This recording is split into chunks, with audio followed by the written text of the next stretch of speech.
Ayo. Be. Ayo.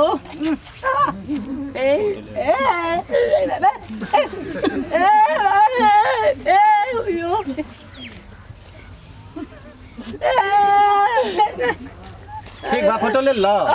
चले के अब चले जाते हैं जब निकलते हैं चले का जी अब सांझ हो गइल फिर भी का हमनी के दूर घर पर ये सब चलो फोटो बना खींच ले चलो चल चल मम्मी का अपन दिखा दिए ठीक बा चल आई हो दादा ये अगुआ वाला बरसन बिटिया के कहां गइल बिया हम काने जो बड़ी बिगड़ता बिया लईकी हम का करी आई हो दादा अरे जो न ते देख जो के ले न रे जो के ले आवे कबे से गोलिया बिटिया ये भी खाने बारे रती जो के ले आ जल्दी आई हो न ते खाने बारे लिया ना आव रे आई हे दादा जा तो नहीं ठीक बा जाते हम जल्दी लिया के आवे बताओ का रे मैं तू का रहिस रे अगुआ वाला बारसना तू घूमत रे अगुआ बारे तब का अगुआ का करे मेरा पापा की इज्जत न चल जाई तर ना बुझाला बागन में के बेटी बा ठीक नहीं तू काई लोग फिर जी हसन हमरा दुआरी पर ले और मैं बियाह के उम्र नहीं खा भाई रे बियाह बाबूजी सही बाबा सही है तू सही का बियाह ना होई रे बियाह होई दहेजवा नहीं ना निकलत काहे दहेज का कहाला दहेज का कहाला आती तो लड़के पर शादी होता रे तोरा बुझाता तो काहे के मुंह पीछे मुंह लेवलू काहे ना से 4 लाख दा तो 4 लाख दिया ये बबुआ काहे कहलू काहे ना देबे ना निकाल हां त अब देखिए सोने थी करिए सुन तबे ना दे में तो तू घूमत तो तोरा पर कौन पसंद करी रे आई हो दादा जो जल्दी तैयार होके आ हम तैयार होके वाला नहीं खी ऐसा से नहीं पर पसंद पड़म तो ठीक बा ना पड़म तो न सब कातना लागल बा रे कैसे देखी हम जाए इल बार जता रे तो दिन भर तू गांव में रहता रे हां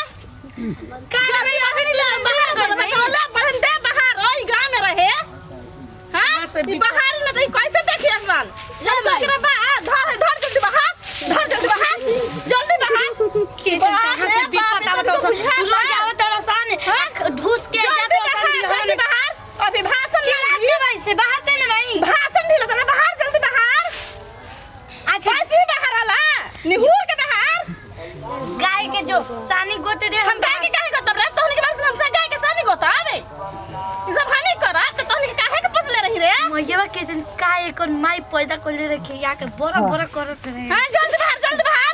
हट भी तबे ना बाहर में हम दहिए का बाहर के क देबे अरे मैं उठबी तबे ना बाहर में पानी पिए के लेके आओ तनी तली जो लेके आओ जल्दी पानी लेके तनी सोई तो लाख छोड़ दे हाय भैया लुका आ मीठा बा हम जाते नहीं बाल पर बैठ तोड़े तू खाता रही कहां के हो सन रे बुआ ओ दिल्ली के बाप रे बाप दिल्ली से आओ तो सुन हमरा के देखिए लेकिन दिल्ली के तो पढ़ा लिखल होई है सुनो लेकिन हम तो मैट्रिक के न पढ़ा नहीं हम 5वीं फेल हनी कैसे बताई और कर दे आई हेट नोट कर दे अच्छा चल जो हम झाड़ू लगाता नहीं पता न काहे हमारे के पीछा पड़ गल बस घर से भगावे के बताओ अभी शादी के उम्र बढ़ुए आवेदन को ऐसा करम न पानी में न दे दे बेहोश के दवाई के सुतले रह के घर बात खाना यार चली जाई चलो बैठा देखा कैसा घर परिवार बा है ठीक लड़का फकी लड़की बिया केना तनी अबे आयो बैठा हां बैठा आयो रुकी जा हम पानी उन्हें लावे के पिए खातिर लावत है ना बबुआ जान तलो लड़की की देख ले ना तार पहले पापा कहां बड़ा पापा यहाँ नहीं खन हम माई दीदिया रहनी जब पापा दिल्ली गइल बड़न कमाए तो दिल्ली गइल बड़न कमाए ना तो अपन मम्मी से कहता कि तन में लड़किया देखे में तब खाना पीना तो सब बचले बा पानी उनी पे अपन पियल जी हां देख लड़किया पहले देख लीजिए देख ले ना तुम के पियल हां जा बबुआ के जीवन बता बोला लावा लड़की देखो के ले लिया आ पैसा भी अपन में लिया का बता से देख ले बढ़िया परिवार पर का बढ़िया बा कि लड़की देख ले भैया ना तो बहुत आराम रहे हां अब ये करे ना रखे गोल लागत देखी देखिए कि दिलवा धक धक करत लड़की तो ठीक लागती है ना। हां देखी न तब ठीक बा भैया मैं देख ना लागत कि स्टेशन यहाँ पर से आइल बड़ा ना ऐसे ना कह जाला भागी हैं जही त का करब फिर तेरा जूता टूट जाता बाप के त कैसे बिया होई। हम तो ये चाहते कि भाग जा खाली ना ये ना सब ऐसा खा काम के ना भाग होखे के चाहिए तनी बढ़िया से देखावल जाला बढ़िया से रहल जाला। आयो बुचिया पढ़ल लिखल है। हां पांचवा तक ले हां पांचवा फेल हानी ए फेल हरु यो तन तो चल के देखाओ तो ठीक चलत हरु। माई हम लंगड़ बानी चले के कहत तन अपन से चल के देखा द बढ़िया से। ठीक बा बुची चलो हम जाती ना। हां बबुआ बबुआ रे बबुआ ठीक भी ठीक लड़की तो सुंदर लगती है हमें। अब ये करे ना जौन हाथ में बा। ए बाबू बबुआ देख ले बाद तोरा में लड़की जीवन पसंद साथी हो तोरा तो देख ले बबुआ तोरा रखे के बाद तोर जीवन साथी हो तू अपन देख ले। अब हमनी का कहब जब तो हम बड़ भाई बानी छोट भइले बा सबसे छोट तू हवस। देख ले अबे बबुआ तो ने करल जाई देख ले अपन लड़की देख ले। आयो हां ठीक है ठीक भी आओ अबे ठीक है ना तो डीटो मार दे जा ना मार दा जा। हैं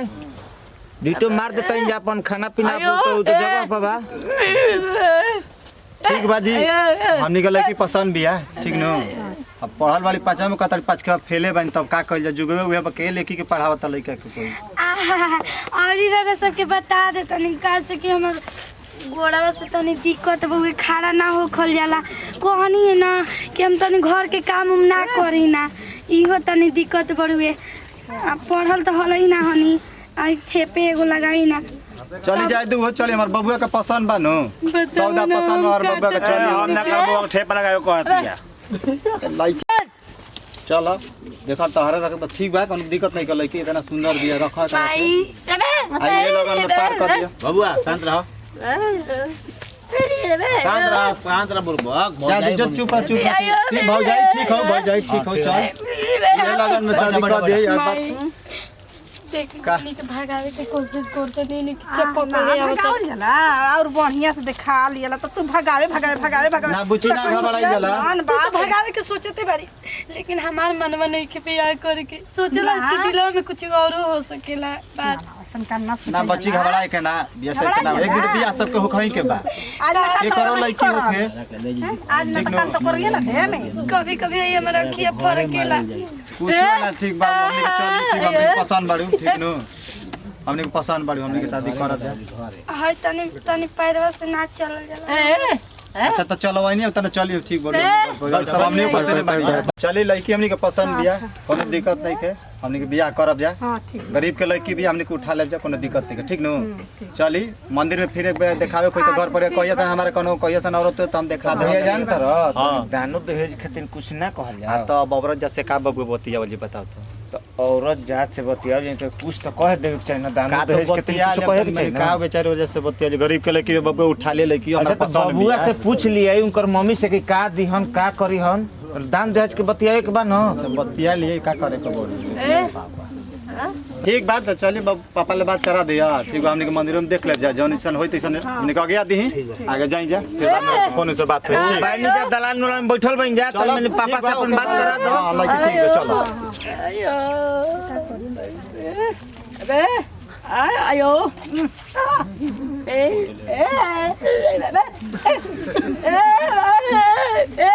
यो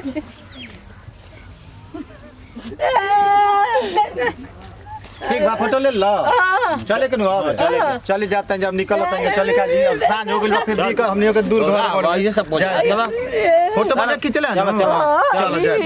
चल मम्मी का दिखा दिए ठीक बा चल देख तेरे माई हम तो बियाह काटो तो का बोलत तब थेथर नहीं ठीक हो देख बियाह करबिस न तो हम तोरा के जेल में करवा दे ना ना अभी ना कोई जाला हां तो 15-16 साल में शादी नहीं के होत अब होतरुए लेकिन ना लागू लगल बा ना कि 18-19 वर्ष के लड़की के बियाह तो लागू ना देख लिए गप को के हटा दिया ई ऐसा ही कहते करके हटा में हटाइए थाना में जाइए नमस्कार प्रणाम हम मंजू सरगम ई भोजपुरिया खानदान के पूरा टीम रहल है और वीडियो बनावे के संदेश ये बड़ुए कि ऐसा समाज में होला कि लड़की के ना रहेला शादी करे के इच्छा तो थोड़ा सा छेड़खानी करेली रौरा सब देखला जा कि शादी के छेड़खानी हम कहला ना करे के चाहिए। अगर मान ली कि अच्छा रिश्ता आवेला तो